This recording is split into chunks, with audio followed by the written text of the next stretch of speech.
ব্যাকবেঞ্চ অতীত শালকিয়া বিদ্যাপীঠ বিদ্যালয়ে এখন ইউ বেঞ্চ ক্লাসরুমে চলছে পড়াশোনা। এতে আগ্রহ বাড়ছে খুদে পড়ুয়াদের। শ্রেণীকক্ষের মধ্যে সামনের বেঞ্চ বা পিছনের বেঞ্চে বসে ক্লাস করার দিন শেষ। শালকিয়া বিদ্যাপীঠ স্কুলে ইউ বেঞ্চ ক্লাসরুম। গত প্রায় 1 মাস সময় ধরে ইউ বেঞ্চ ক্লাসরুম চলছে। দারুণ আগ্রহ ছাত্রদের। এর মাধ্যমে লাস্ট বেঞ্চে থাকছে না ক্লাসরুমে। ইউ বেঞ্চ ক্লাসরুম বা ইউ আকৃতির শ্রেণীকক্ষ হল শ্রেণীকক্ষের একটি নকশা, যেখানে বেঞ্চগুলো ইউ অক্ষরের মতন করে সাজানো থাকে। এই পদ্ধতিতে শিক্ষক শ্রেণীকক্ষের মাঝে বুঝতে পারে এবং সকল শিক্ষার্থীকে সমানভাবে দেখতেও তাদের সাথে যোগাযোগ করতে পারে। এর ফলে শ্রেণীকক্ষে শিক্ষাদান এবং শিক্ষণ প্রক্রিয়া আরও কার্যকর হয়। শালকিয়া বিদ্যাপীঠ বিদ্যালয়ে গত প্রায় 1 মাস সময় ধরে ইউ বেঞ্চ ক্লাসরুম চলছে। ইউ আকৃতির বেঞ্চের ধারণা এসেছে মূলত নো ব্যাক বেঞ্চের মডেল থেকে, যেখানে ক্লাসরুমে শিক্ষার্থীদের বসার ধরনের পরিবর্তন এনে সকলের জন্য সমান সুযোগ তৈরি করার চেষ্টা করা হয়েছে। অনেক স্কুলে এখন এই পদ্ধতি অনুসরণ করা হয়, অনেক স্কুলে এখন এই পদ্ধতি অনুসরণ করা হচ্ছে, যেখানে শিক্ষকরা ক্লাসরুমের মাঝখানে দাঁড়িয়ে পড়ান, যাতে সকল শিক্ষার্থীকে ভালোভাবে নজর করা যায়।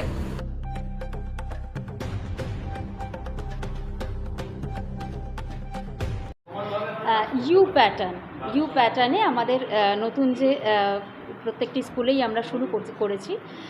অ্যাকচুয়ালি আমরা চাইছি যে এই যে কম্পিটিশান নিশ্চয়ই ভালো, সুস্থ প্রতিযোগিতা নিশ্চয়ই ভালো, কিন্তু কোনো বাচ্চা যেন ইনসিকিউরিটি ফিলিংয়ে না ভোগে যে আমি তো অনেকটা পেছানো, আমি বোধহয় পেছনের বেঞ্চে বসছি। আমাদের একটা সিস্টেম কিছুদিন আগে চলেছিল, আমরা রোটেশন করতাম বাচ্চাদেরকে, মানে রোটেশন ওয়াইজ, এই বাচ্চা আজকে ফার্স্ট বেঞ্চে বসবে, সে আবার কালকে লাস্ট বেঞ্চে বসবে।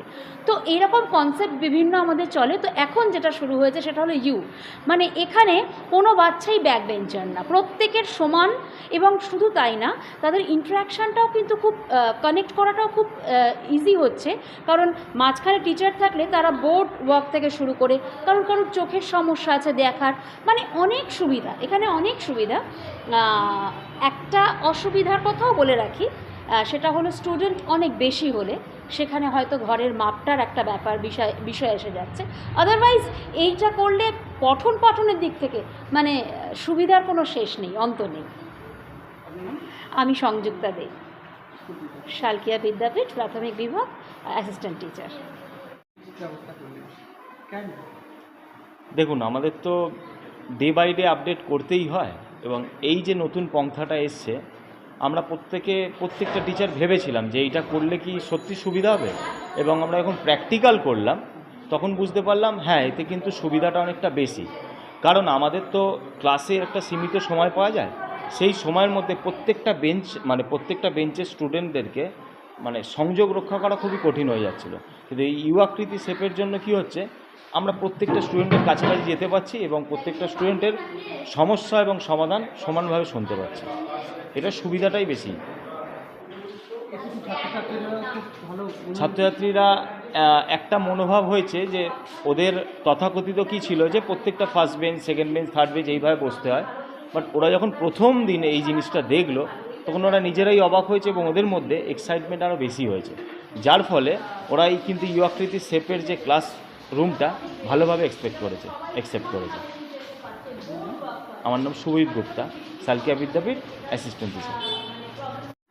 কিন্তু এই প্রসেসটা অ্যাকচুয়ালি অনেকটা আগে আমাদের যে এই যে ইউ আকৃতির শেপটা না, এটা অনেক আগেই কিন্তু শান্তিনিকেতনে ইমপ্লিমেন্ট হয়ে গেছে। আমরা যদি রবীন্দ্রনাথকে স্টাডি করি, তাহলে রবীন্দ্রনাথের শান্তিনিকেতনে পাঠভবনে ক্যাম্পাসের ভেতরে এই আকৃতিতেই বসানো হয়, মাটিতে। আবার ওদের কিন্তু বেঞ্চ বলতে নেই, এবং যদি আপনারা ক্যাম্পাসের ভেতরে ওখানে কিন্তু একটা সুন্দরভাবে এরকম পুরো রাউন্ড শেপে বসানো হয়। এর বেনিফিট হচ্ছে যে স্টুডেন্ট সবসময় টিচারকে দেখতে পাবে এবং টিচার সবসময় স্টুডেন্টের কাছে পৌঁছে যাবে।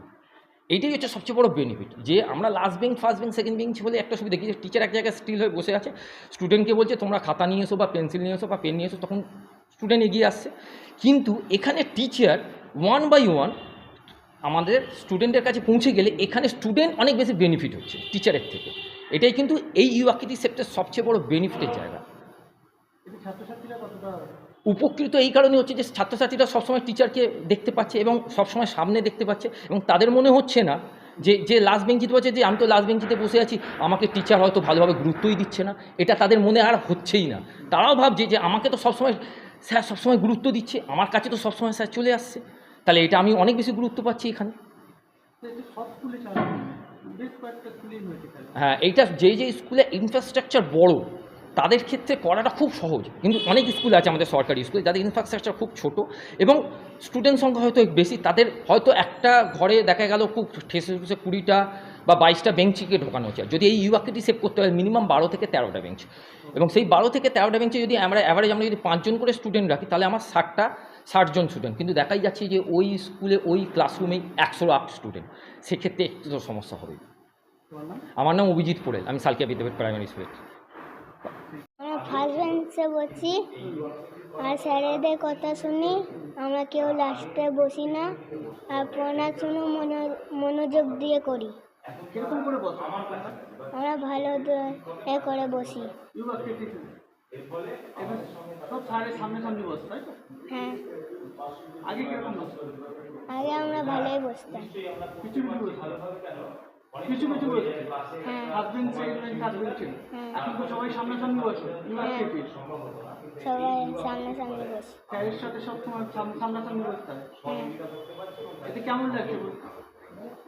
ভালো। আয়ান গাজী। আমি ক্লাস 3-এ পড়ি। এখন ইউ আকৃতি সাজানো হয়েছে। আমরা সবাই এখন লাস্টে বসি না, সবাই ফার্স্টে বসি। আমরা সবাই স্যার যেটা লেখে সেটা দেখতে পাই, স্যারও আমাদেরকে দেখতে পায়। ভালো, খুব ভালো লাগছে।